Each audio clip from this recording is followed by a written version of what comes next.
Baik, terima kasih. Saya mulai. Assalamualaikum warahmatullahi wabarakatuh. Selamat pagi, siang, sore, atau malam. Video kali ini, saya akan mendemonstrasikan proyek akhir dari UAS pemrograman web, di mana di UAS tersebut disuruh untuk membuat sebuah sistem atau web yang berbasis dengan adanya CRUD, kemudian backend, dan sebagainya.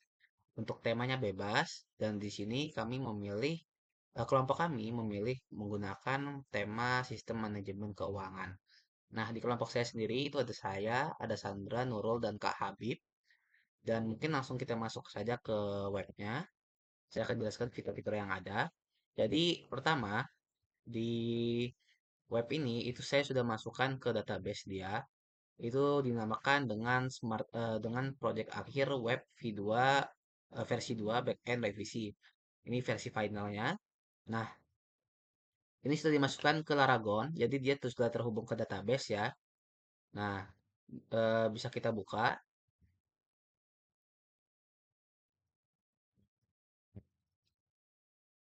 Oke, di sini terdapat banyak sekali halaman ya.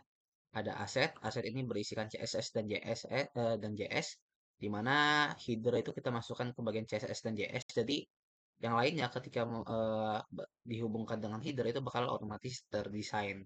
Nah, kemudian ada out, login register, include, footer, header, koneksi, dan sidebar. Kemudian ada halaman-halamannya, confirm, account process, account list, budget form, dan sebagainya.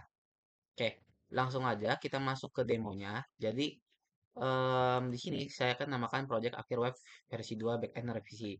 Jadi, kalau seandainya pertama kita hidupkan dulu Laragonnya.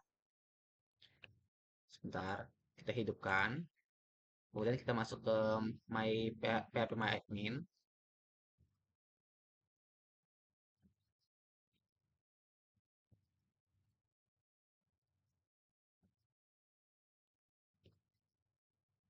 Nah, di sini namanya itu nama aplikasi yang saya buat atau kami buat ya, saya Sandra Nurul dan Kabib itu namanya Finance App. Nah, di sini sudah ada database-nya, di mana terdapat account, budget, kategori, transaction, dan user. Nah, sebelumnya saya sudah coba beberapa kali ya untuk masukin user dan sebagainya ya. Ini sudah ada. Nanti dia bakal masuk otomatis ke bagian Finance ini. Oke, karena sudah dihidupkan Laragonnya, kita coba demokan di web. Kita masuk, kita tulis localhost project akhir web V2 versi 2 backend revisi out karena kita kan mau login ya. Nah, login itu masuk ke dalam folder out. Jadi kita tulis out dulu baru kita tulis login PHP. Nah, ini untuk halaman loginnya dia simple. Nah, kalau seandainya dia sudah punya username ya misalkan admin 01 yang tadi sudah terdaftar dengan password admin 123, nah dia bakal masuk ke sini ya. Oke. Nah, sebelum itu, tapi kita akan yang lain dulu. Jadi, kalau seandainya misalkan kita bikin web, itu kan biasanya kita belum ada akun ya. Nah, oleh karena itu kita bikin akun dulu di sini. Nah, di sini disuruh memasukkan nama lengkap. Misalkan Rizky 2. Username-nya Rizky 2 juga.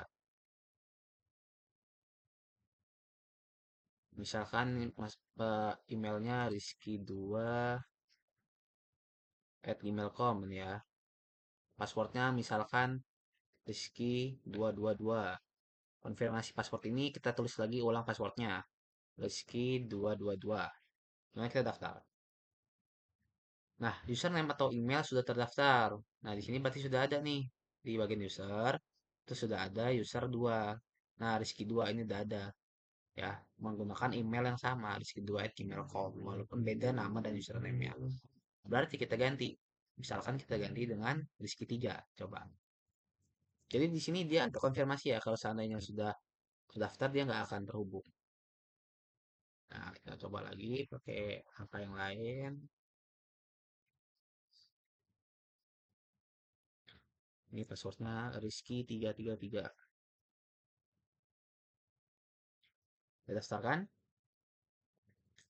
Nah, Pertama kali sebuah user didaftarkan, itu dia bakal masuk sebagai user. Ya, ini kalau kita refresh, dia bakal masuk nih di segitiga. Nah, tuh ada ya. Dia bakal sebagai user otomatis. Jadi untuk admin itu dia bakal itu admin itu pertama kalinya dibuatkan admin itu kita langsung dibikin di database, bukan lewat dari sini dari webnya. Jadi dia sudah terdaftar lebih awal. Nah, ketika orang lain melakukan pendaftaran itu dia bakal masuk sebagai user terlebih dahulu, ya. Kemudian kita masuk ke bagian usernya, Rizky 3, terus tadi passwordnya Rizky 333. Nah, di sini pertama kali masuk itu akan muncul ke dashboard user. Ya, di sini ada total saldo keseluruhan, pemasukan bulan ini, pengeluaran bulan ini, perbandingan pemasukan versus pengeluaran, top 5 kategori pengeluaran dan juga transaksi terakhir. Nah, ini bisa lihat semua transaksi tapi kita belum ada ya. Jadi, report. Kemudian kalau akun, dia ada di sini. Daftar akun keuangan. Ada nama akun, saldo awal, mata uang, dan aksi. Kemudian ada kategori, ada kategori pemasukan dan pengeluaran, kemudian ada namanya, ini belum ada isinya semua. Kemudian transaksi, ya, belum ada transaksi ini, masih belum ada ya, karena kita belum masukin ya. Kemudian ada anggaran. Kemudian bisa logout di sini. Nah, sekarang coba kita masuk ke akun yang sudah ada isinya. Nah, contohnya ini ya. Total saldo keseluruhan ada 25.000, pemasukan bulan ini ada 10.000, pengeluaran bulan ini ada 5.000. Nilai perbandingan pemasukan dan pengeluaran. Top 5 kategori pengeluaran dan transaksi terakhir. Ya. Nah, di akun itu sudah ada, di kategori sudah ada isi. Ini sama cuman ada isi aja ya. Terus anggaran dan sebagainya. Misalkan kita bikin, nah kalau mau bikin itu, kita bikin dulu kategorinya. Karena di bagian nanti em, di transaksi, kita bakal ditanya tuh kategorinya apa. Kalau kategorinya belum ada ya kita nggak bisa ngisi kategorinya apa. Makanya kita bikin dulu kategori. Misal kita bikin, misalkan uang jajan bulanan, tipenya pemasukan. Ya, masukin, udah masuk ya. Nah, akun berarti udah ada nih. Akun belum ada nih. Kita bikin, misalkan akun barunya itu nama akunnya em, apa ya? Analisis uang jajan bulanan. Saldo awal, misalkan 100.000. Nah, ini nggak pakai titik ya, jadi dia langsung aja ke 000 gitu. Nanti dia otomatis jadi ribu. Mata uangnya IDR ya, bisa USD, bisa Euro, tapi kita pakai IDR ya.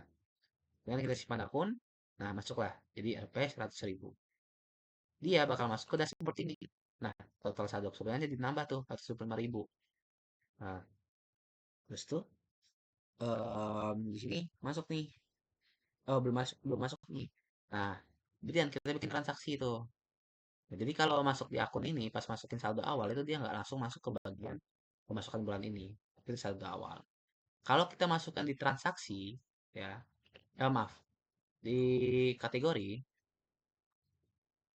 atau di transaksi, ya, di transaksi, misalkan kita bikin pemasukan ya. Nah, kalau kita bikin pemasukan, nanti bakal masuk nih di dashboard jumlah pemasukannya.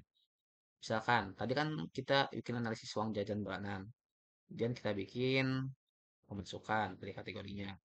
Terus kita bikin tanggal transaksi, oke lah sekarang.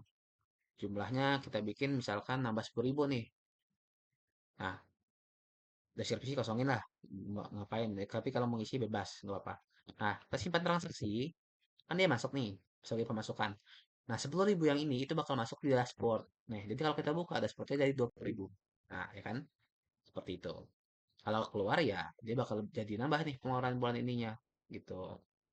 Nah, kemudian ini ada daftar anggaran, misalkan pilih kategorinya uang makan gitu. Batas anggarannya berapa bisa disetting. Misalkan batas anggaran untuk 1 bulan itu 100.000 aja. Nah, kita simpan anggarannya. Nah, berarti batas anggaran kita segini. Nah, pengeluaran kita ya dari si uang makan, ya ini kan 10.000 nih. Anggarannya 100.000 tuh. Kita baru pakai 5.000 kan. Nah, tuh, pengeluaran kita baru 5.000. Sedangkan batasnya 100, berarti masih aman tuh. Tapi kalau seandainya kita tambah, terus kita kasih isi satu sih, kita sorry, kita bikin transaksi, kita masukkan ke pengeluaran. Nah, uang makan nih. Kita masukin pengeluaran, misalkan kita masukin 170.000. Ya, ya seperti bakal nambah kan? Bakal nambah, saldo ngurang, anggarannya terlampaui. Gitu. Ini untuk akun user. Nah, kalau admin itu ada tambahan dikit. Jadi, di admin itu kita bisa ngubah user. Jadi, admin juga di manajemen user. Nah, di sini. Ya, dia bisa ngubah nih. Misalkan kita pengen jadiin Rizky 3 tadi sebagai admin. Nah, ya udah, ubah aja rolnya jadi admin. Kan dia bakal jadi admin. Untuk kategori dan sebagainya, ya ini itu sama kayak yang ada di si user tuh, akun, kategori, transaksi, kan tuh sama, fungsinya sama. Jadi admin bisa ngelola punya dia juga gitu. Kemudian ini dashboard adminnya bakal nyantumin semua transaksi, total pengguna dan sebagainya dari user-user. Nah, terus tuh udah jadi di admin ini ada satu halaman khusus di mana dia bisa manage user lain itu eh, dari admin dia buat jadi edit, saya ubah jadi user nih. Tadi akan berubah jadi user lagi. Seperti itu. Oke, jadi untuk demo webs dari kelompok kami itu namanya Finance Apps. Terus dia kita pakai tema sistem manajemen keuangan. Mungkin cukup sekian demonya. Saya akhiri. Wassalamualaikum warahmatullahi wabarakatuh.